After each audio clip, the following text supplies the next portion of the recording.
Disclaimer. The story you're about to hear is based on the real near-death experience of a man named Matthias. All emotions, insights, and memories have been reconstructed through his own words, reflections, and the profound journey he lived through. This is not fiction. This is a testimony of the soul, an account of death, awakening, and spiritual revelation. Prepare yourself to walk beside Matthias into the unknown, where the body lies still, and the soul discovers the truth that waits beyond. My name is Matthias, and this is the story I never thought I would tell. It's the story of how I died, and came back knowing something I can't unknow. Something that changed everything. Something that reshaped the core of who I am. I used to laugh at these kinds of stories. I dismissed them as illusions, tricks of the brain, or just emotional people making up comforting lies. But then, it happened to me.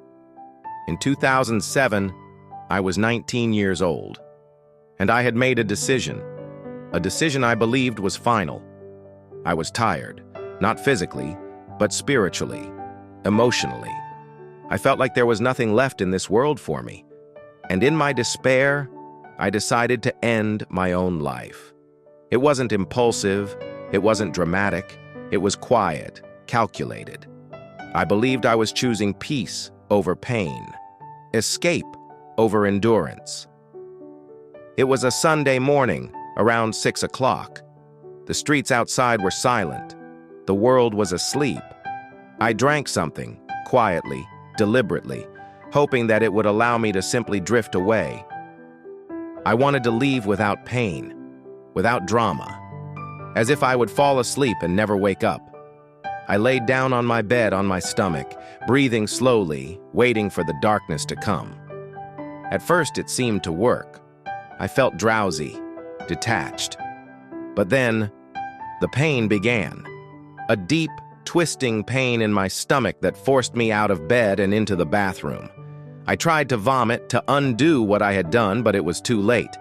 My body had already started reacting. I was slipping, faster than I had imagined.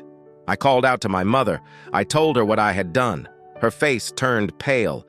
She didn't scream, she acted. She called for an ambulance, panic rising in her voice. And as we waited, I began to lose control of my body. My muscles failed me. I collapsed onto the floor.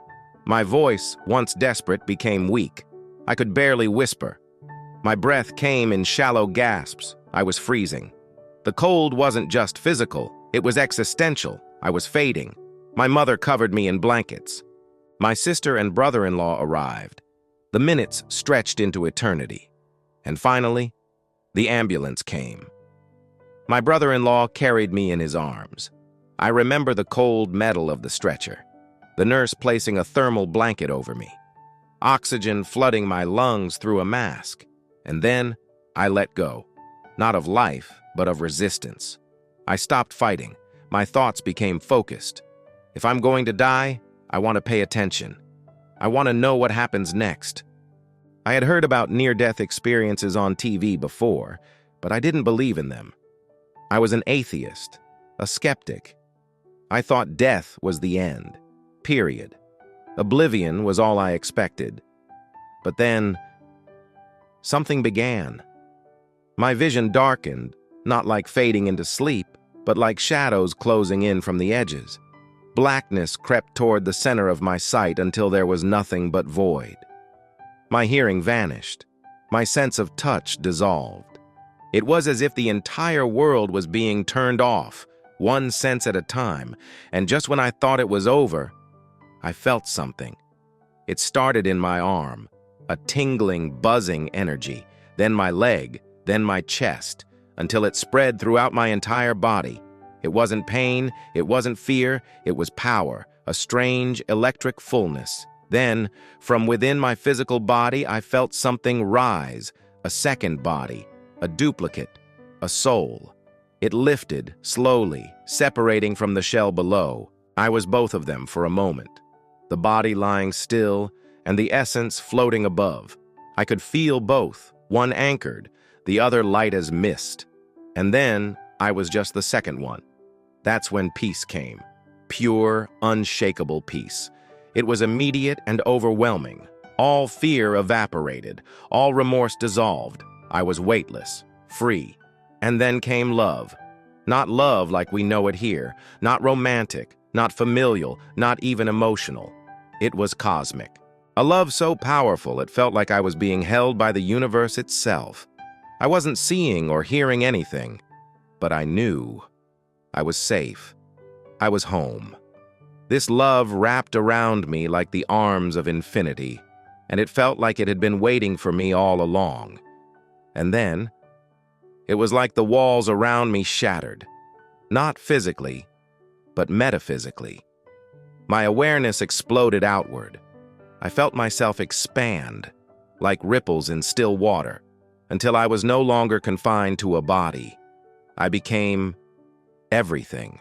It sounds impossible, but I became the whole, the trees, the air, the galaxies, the past and the future. I was part of a web, a living consciousness that was endless.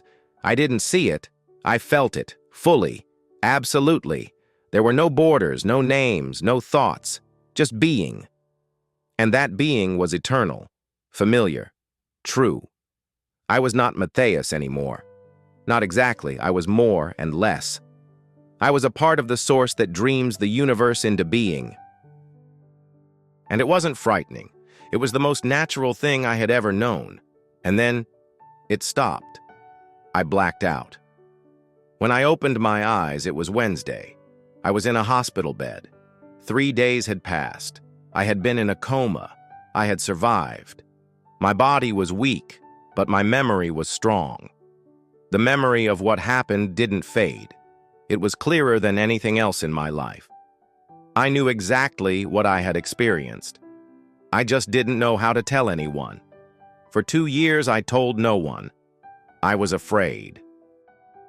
Afraid of being called crazy. Afraid of not being believed. Afraid of people reducing something so sacred to a hallucination. But eventually, I told my mother. And she said, "People talk about tunnels, about seeing a flash, about their life flashing before their eyes. But I didn't see any of that. I didn't see light or angels or loved ones. I didn't see anything at all. I felt. It wasn't a vision. It wasn't a dream. It was more real than this moment right now." The most shocking part? I realized that even though I tried to end my life, even if I had succeeded, I would have continued existing. There was no end. Death wasn't an off switch. It was a transition, a door, a shift in awareness. That realization changed everything. I had thought I would disappear. Instead, I discovered I couldn't. That life continues. That consciousness continues. That we are not just this body. We are not these names, jobs, roles. We are energy, awareness, soul. It took time, but I started to study. Spiritism, Buddhism, meditation, yoga. I experienced more out-of-body states. And I realized, you don't have to die to leave your body. You don't have to die to know you're more than your skin. We are more than flesh. We are vibration. Today, I see life differently. The material world doesn't hold me the way it used to. I still live in it. I work, I love, but I know it's not all there is. That has changed the way I see people, the way I see myself. I no longer chase the same things. I no longer fear the same things. I don't claim to have all the answers, but I do know one thing. We continue. Even if the world ends, even if everything we know crumbles, we don't end. Our consciousness goes on. Our essence remains. That's the truth I carry with me. That's the fire that never goes out. So live, love, treat others well. Seek answers inside yourself, because you're not just living this life. You're remembering who you are, and when it's time to go, you'll see. It wasn't the end. It never was. If this story touched you, please share your thoughts in the comments. Have you, or someone you know, Experienced something beyond this life? Subscribe to the channel and become part of a growing community exploring the mysteries of existence. Turn on the bell so you never miss a new story. And if you've had a near-death experience and want to share it with the world, email us. You're not alone.